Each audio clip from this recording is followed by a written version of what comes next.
Welcome, chosen ones. When bloodlines go to war, the courtroom turns into the battlefield, where secrets bleed louder than witnesses. This isn't just about inheritance, it's about exposure. Studies show that nearly 70% of inheritance disputes reveal long-buried family betrayals, rather than just disagreements over property. And in your case, that statistic came alive in full color. The estate wasn't simply an asset. It was the stage where masks slipped, greed took center stage, and hidden crimes lined up in plain view. The suspense criminal charges are now circling like vultures. The very people who dragged you into the courtroom to prove you didn't belong are now the ones being escorted into the defendant's seat. It's almost poetic. The same gavel they tried to weaponize against you is now echoing against their own names.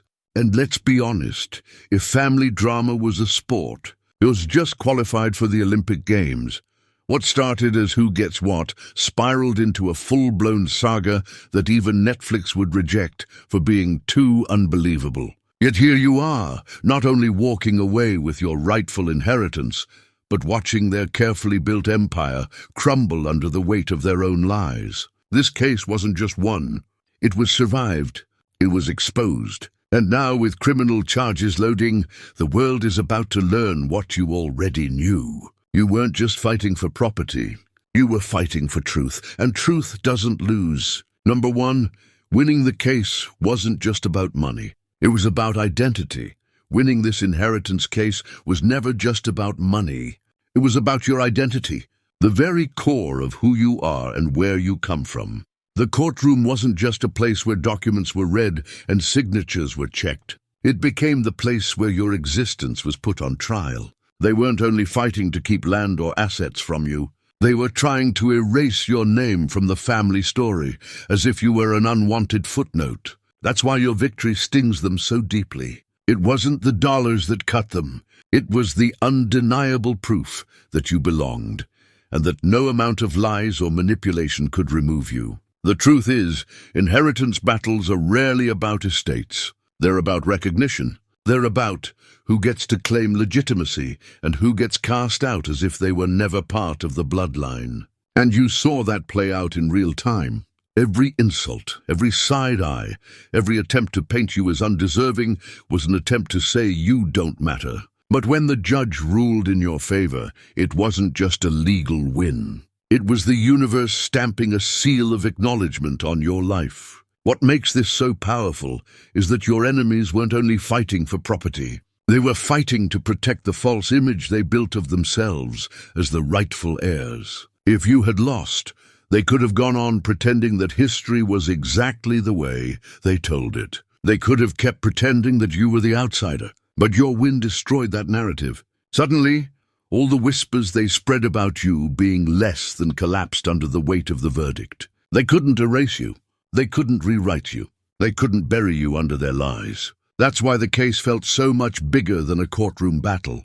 It was an identity war. You walked out, not just with assets in your name, but with a public declaration that you were never the imposter they tried to make you out to be. And now, every time they look at you, they're forced to swallow the bitter truth. You didn't just win money, you reclaimed your place. You reminded them that legacy doesn't bend to jealousy, and bloodlines don't lie just because people do. Number two, their real fear wasn't losing assets. It was losing control over narrative. Their real fear in this inheritance case was never about losing money. It was about losing control of the story they've been telling for years. For people like this, wealth is just one part of power. The bigger weapon they hold is the ability to shape how everyone sees them.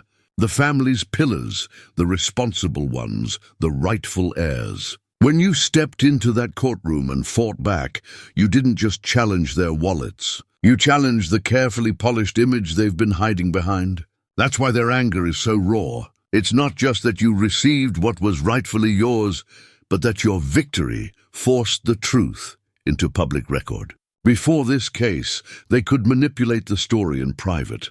They could whisper behind your back, twist facts at family gatherings, and convince others that you were undeserving. But the courtroom doesn't bow to gossip. It deals in evidence, and the moment the judge ruled in your favor, their version of the family history collapsed. No matter how much they deny it, now that verdict is proof that they lied, manipulated, and schemed to keep you out. The loss of narrative control is worse than the loss of money for people who build their entire reputation on appearances. They thrive on being seen as the ones who handled everything or sacrificed the most. When the truth showed they were actually the ones blocking justice, it didn't just bruise their pride, it exposed their fraud.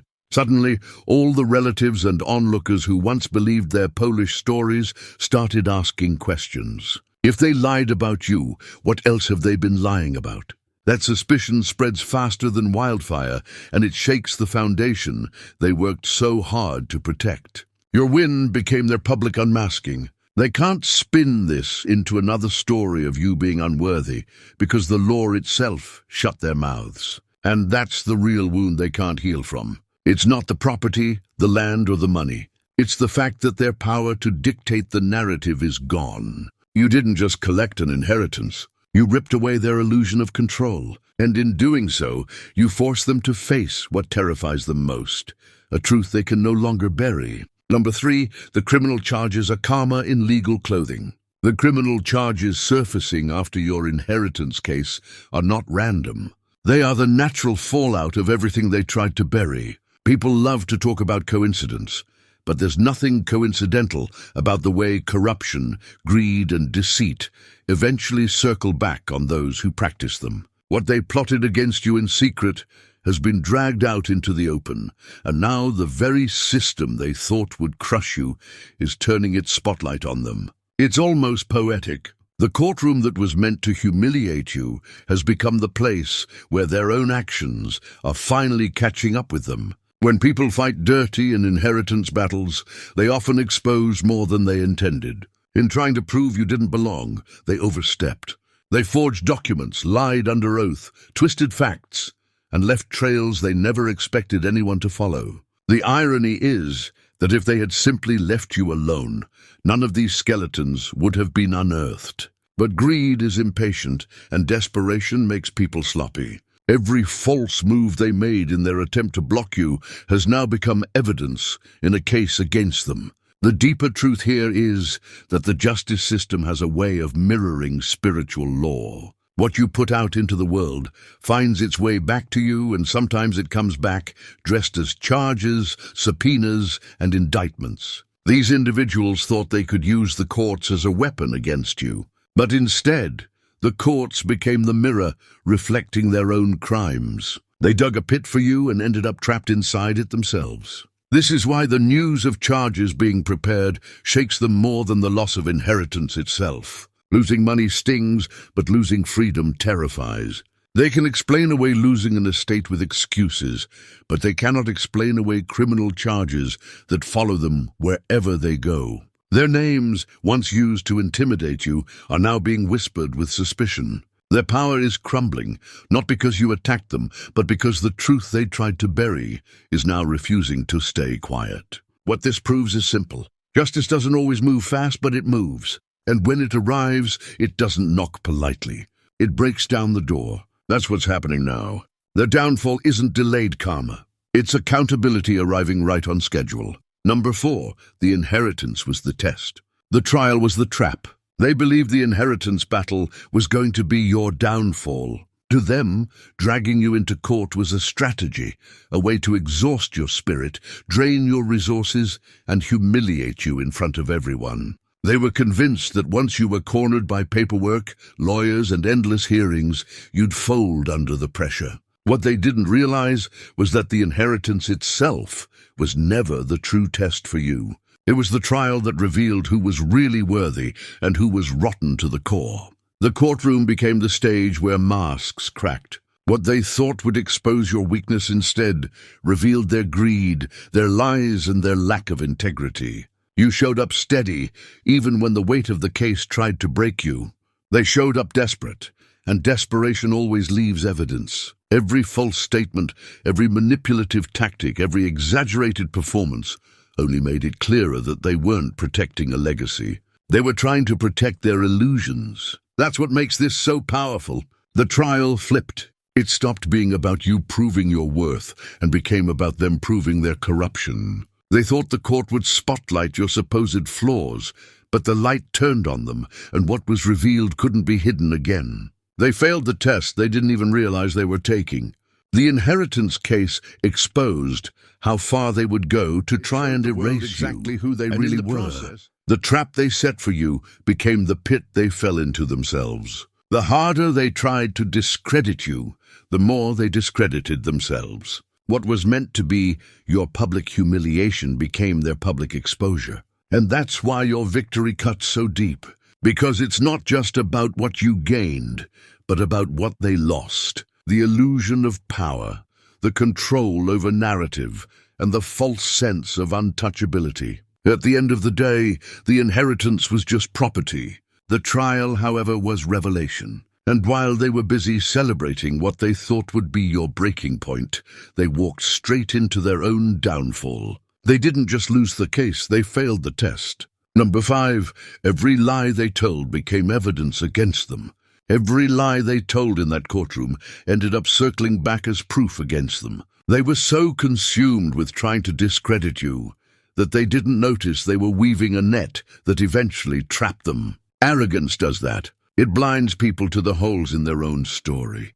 Instead of carefully presenting facts, they piled lie on top of lie, confident that no one would notice. But lies don't sit quietly. They clash with each other. They expose inconsistencies, and eventually they shout louder than the truth they were meant to cover. That's exactly what happened here. Their attempt to paint you as unworthy forced them into contradictions that couldn't be ignored. One document didn't match another. One testimony contradicted the next, and when pressed, their stories fell apart under their own weight. It wasn't the prosecutor's sharpness that doomed them. It was their own arrogance. They believed their position and influence would shield them, that a confident tone and a polished appearance would be enough to make their lies believable. But the courtroom has a way of stripping all that away. Once the evidence is laid out, charm and confidence can't save you. The irony is that if they had been honest, they might have walked away with dignity. But their obsession with destroying you blinded them to reason. They overreached. They exaggerated. They fabricated. And each falsehood turned into another brick in the wall, closing in on them. By the end, the very narrative they built to discredit you became the strongest evidence of their own corruption. This is why the judge couldn't ignore it. Judges see cases every day. They know the difference between a mistake and a pattern of deceit. In your case, the lies weren't occasional slip-ups. They were the foundation of their entire argument. And when the foundation cracks, the whole structure collapses. Their downfall wasn't caused by your aggression, but by their arrogance. They believed lies could carry them further than truth, and they underestimated how quickly dishonesty unravels under scrutiny. The same lies they thought would bury you ended up burying them instead. Their own words became the testimony against them, and there's no appeal strong enough to erase that. Number 6, you didn't just win, you exposed the machinery. You didn't just walk away with your rightful inheritance. You pulled the curtain back on an entire operation. This case was never just about property or money. It was about exposing the machinery that had been running in the shadows for years. What started as a fight over what belonged to you uncovered backroom deals, falsified documents, and the kind of corruption that thrives when no one dares to question it. By standing your ground, you forced everyone to look at what was really happening. And once the truth was out, it couldn't be shoved back into silence. That's why the fallout feels bigger than your victory.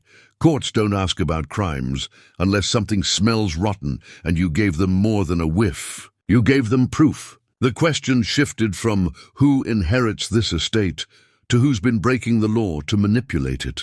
That's a different kind of spotlight, one that your enemies never expected to face. They wanted this to be a quiet burial of your rights, a quick eraser of your name from the records. Instead, the case turned into a full-scale investigation that threatens to swallow them whole.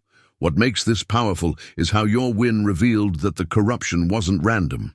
It was a system. It wasn't just one person lying or one signature being forged. It was a chain of collusion, each part dependent on the other to survive. And once one link was broken, the entire chain fell apart. That's what your presence in the courtroom did. You didn't just demand your share. You disrupted their entire operation. Now the people who thought they could bully you into silence are dealing with investigators, subpoenas, and the possibility of criminal records. They thought they were untouchable because they controlled the narrative and the paperwork. But arrogance blinds, and they never imagined their scheme would unravel in front of a judge. Your wind turned the courtroom into a mirror, and what it reflected wasn't your weakness. It was their corruption. This is why your case will be remembered as more than an inheritance dispute. It was the moment hidden hands were exposed, and the game they played for so long was finally interrupted. You didn't just collect property. You forced accountability into the open. And once the machinery of corruption is exposed, it can never run the same way again. Number 7, their rage reveals they counted your portion before you ever received it. Their rage after your victory makes perfect sense when you realize what was really happening behind the scenes. They had already counted your portion as theirs long before the case was even decided. This wasn't just about keeping something from you. They'd been living off what was meant for you. That's why the panic runs so deep. Your win wasn't only a gain for you, it was an eviction notice for them. It forced them to step out of a comfort they built on theft and deceit. Think about the audacity it takes to live as though your inheritance will never reach you. That's the mindset they carried.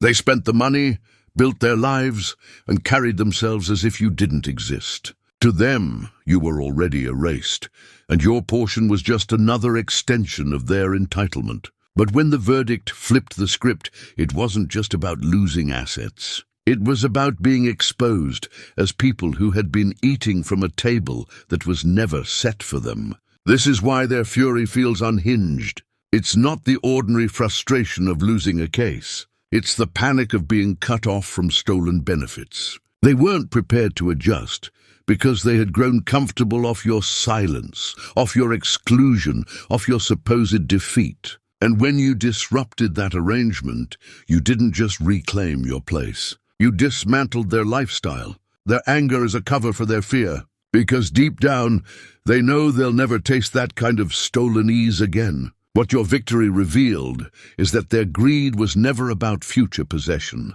It was about ongoing exploitation. They were already living off resources they didn't earn, already flexing with an inheritance they hadn't rightfully secured. And now, every bit of that has been yanked back into the light. The shockwaves are hitting them harder because you didn't just prove you belonged. You proved they were leeches feeding off what didn't belong to them.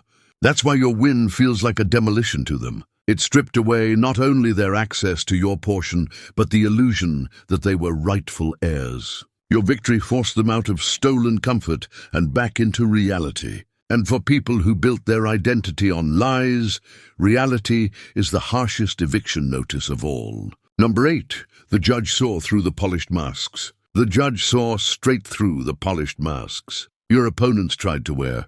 Courtrooms are often full of performances, rehearsed speeches, carefully chosen outfits, exaggerated emotions meant to sway opinion. But no matter how well they rehearsed, energy doesn't lie. You can fake documents, you can memorize lines, but you can't fake the weight of entitlement versus the steady current of truth. And in that room, the contrast was undeniable. They thought theatrics would be enough to win. Tears at the right moment, dramatic pauses, inflated stories about sacrifice and loyalty, all of it designed to paint them as noble heirs, and you as the undeserving outsider.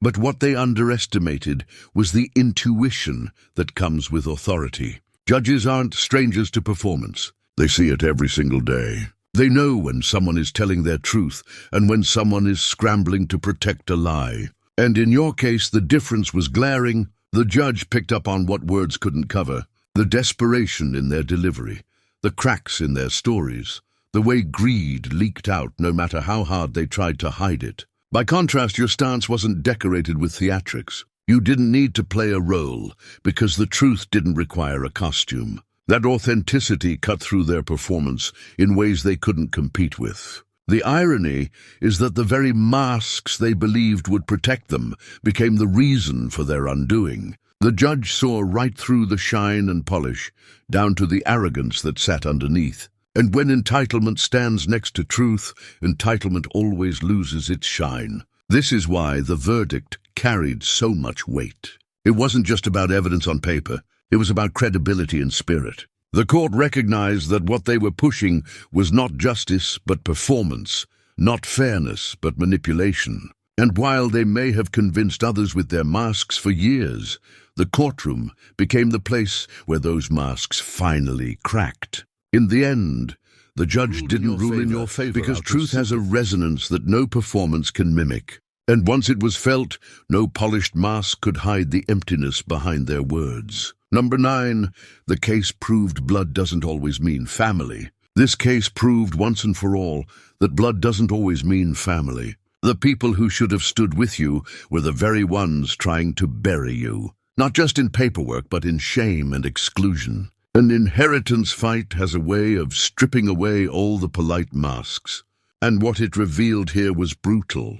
DNA doesn't guarantee loyalty, and sometimes those closest to you by blood are the quickest to turn into your enemies. They weren't just fighting for property, they were fighting to erase you.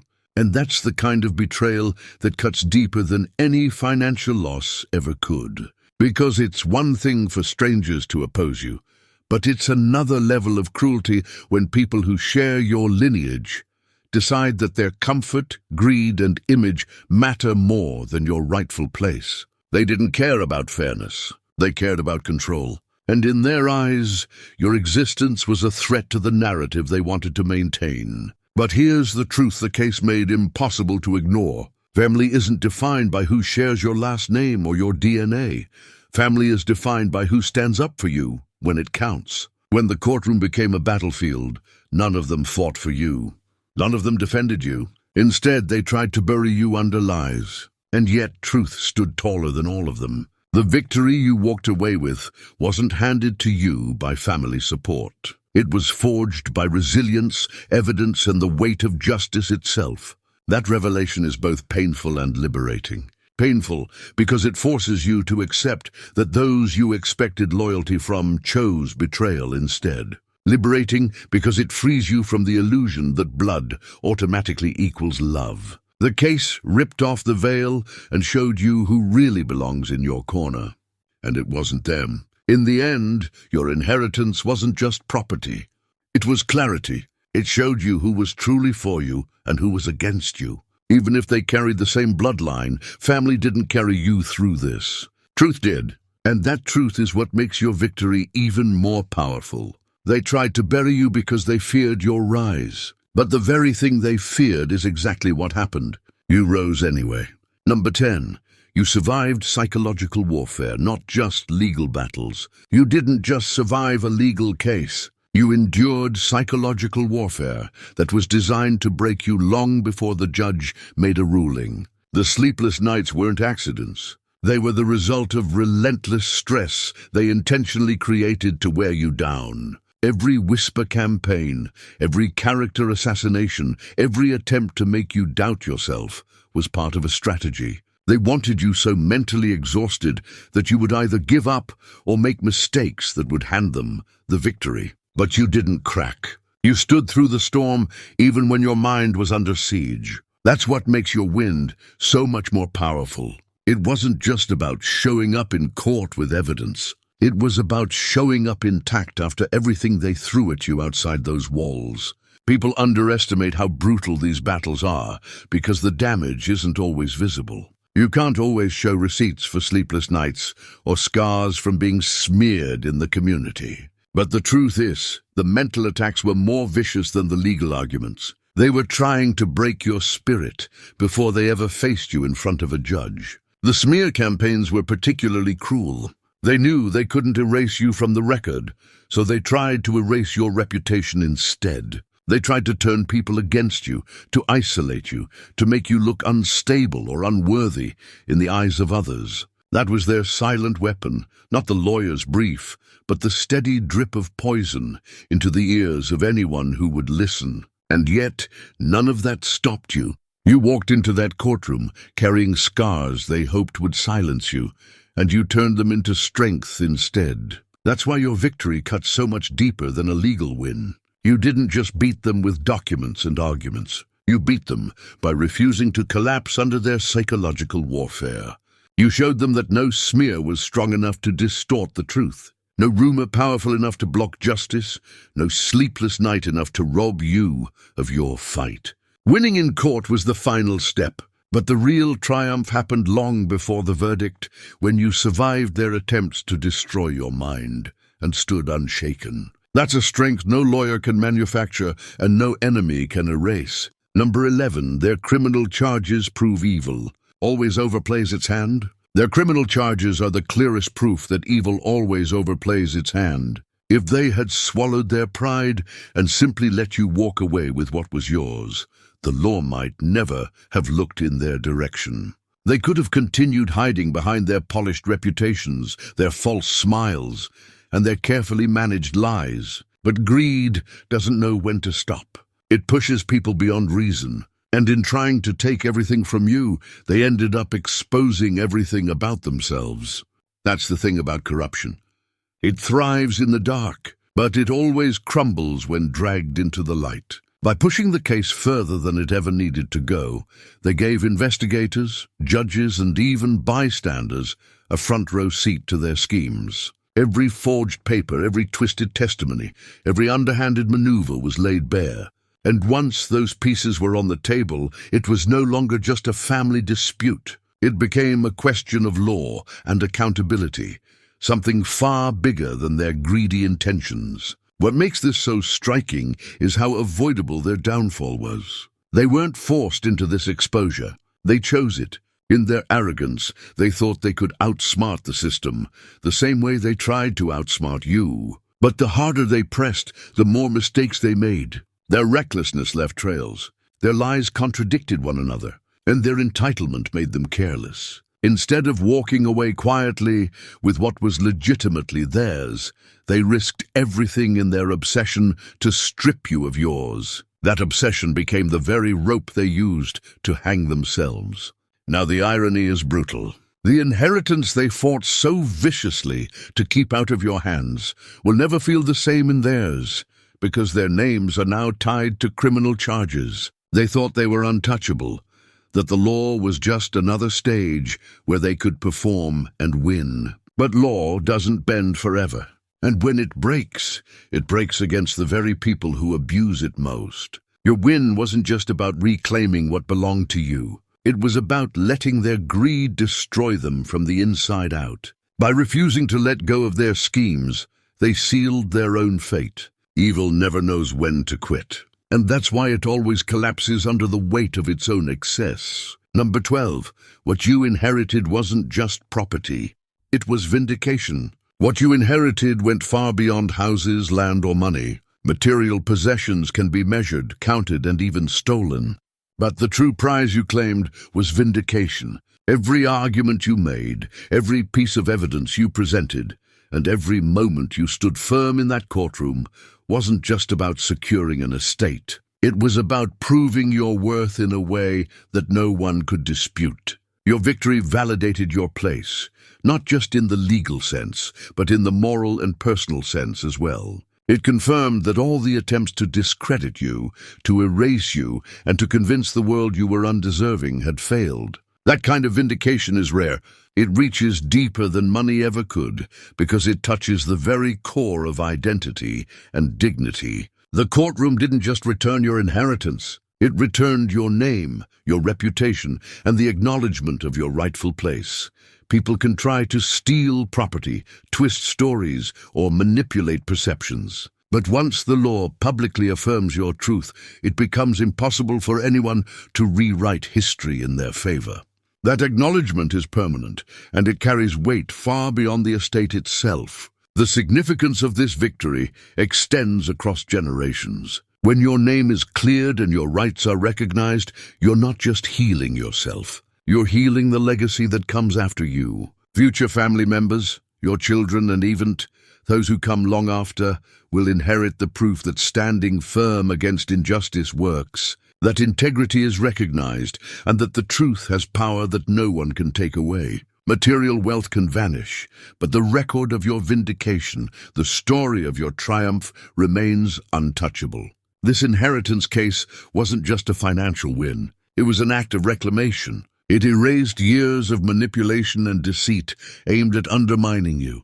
Every smirk, every false accusation, every attempt to paint you as undeserving was countered not by anger or retaliation, but by the undeniable truth revealed in the courtroom. That truth, recognized and validated by the legal system, is now part of your permanent legacy. You didn't just walk away with property. You walked away with your dignity, your honor, and the satisfaction of knowing that history itself now recognizes your worth.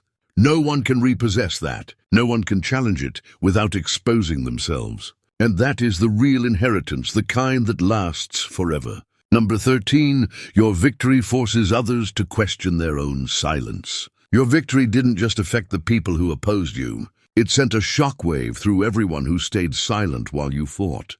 The relatives who whispered behind but never spoke up, and the community members who avoided taking sides, all had to watch as you not only survived, but triumphed. Your win forces them to confront their own inaction, their own decision to stay quiet instead of standing for what was right. Silence can feel safe, but in the face of injustice, it becomes complicity. And when you emerged victorious, that complicity was exposed in the harshest way possible. The irony is bitter. Those who avoided involvement did so thinking they were protecting themselves or staying out of trouble. But your success holds up a mirror. It shows that choosing silence didn't protect them at all. It just made them witnesses to the truth they refused to defend. Now everyone who stayed quiet is forced to acknowledge what they ignored, that you were right, that their hesitation or fear didn't prevent injustice, and that their passivity had consequences. Your victory becomes a lesson they can't unsee, a reminder that standing aside doesn't shield anyone from the ripple effects of wrongdoing.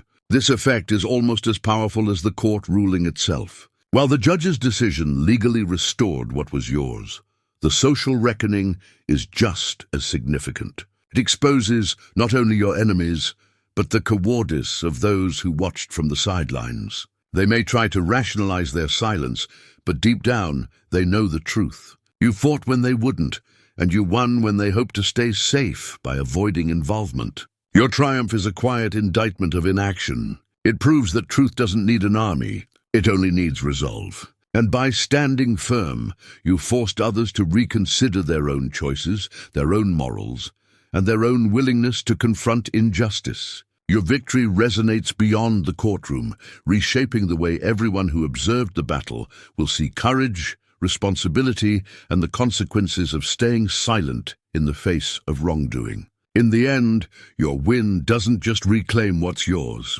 It changes how people perceive themselves, how they measure their courage, and how they reckon with their past decisions. Silence no longer protects them, and your victory ensures they can never ignore the truth again. Number 14, this case didn't just end. It rewrote legacy. This case didn't just reach a conclusion. It transformed the entire story of what was at stake. They believed the legacy would die with their manipulation, tainted and rewritten to suit their desires. They thought your name would be a footnote erased from the record, and that history would remember their version of events as truth. But your fight changed all of that by standing firm, presenting the evidence, and claiming what was rightfully yours. You didn't just win the estate, you reclaimed the narrative itself. The legacy they tried to control is no longer theirs to shape. What makes this so monumental is that legacy isn't just about land, money, or titles. It's about memory, influence, and what is passed down to those who come after.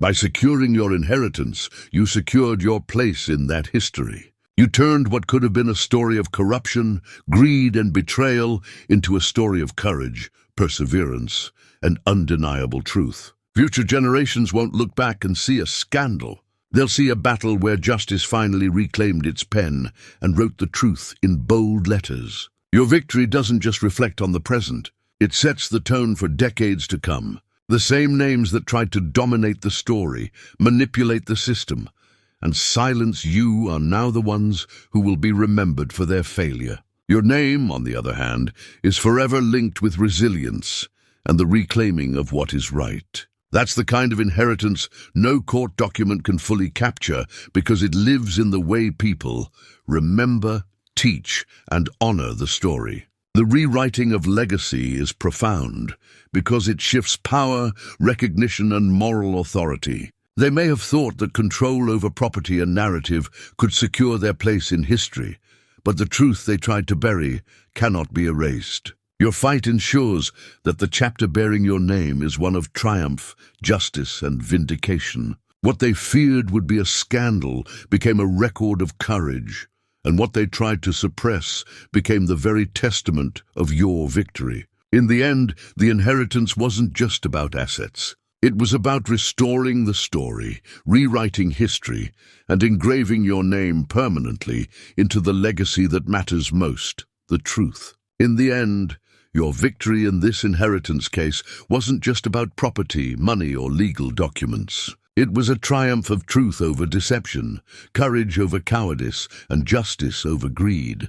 You didn't simply reclaim what was rightfully yours. You exposed the lies, dismantled the schemes, and forced the world to recognize your worth. Every lie they told, every attempt to discredit you, every act of betrayal became evidence of their own undoing. You survived psychological warfare, outlasted manipulation, and turned what was meant to be your breaking point into the stage for their downfall. This fight rewrote more than a family dispute. It rewrote legacy. You proved that blood doesn't automatically equal loyalty, that silence is complicity, and that true victory is not measured in assets alone, but in the vindication and clarity it brings. You reclaimed your place in history, ensured future generations see the strength it takes to stand for truth, and left no room for manipulation, deceit, or stolen narratives. What they tried to bury is now etched in the record.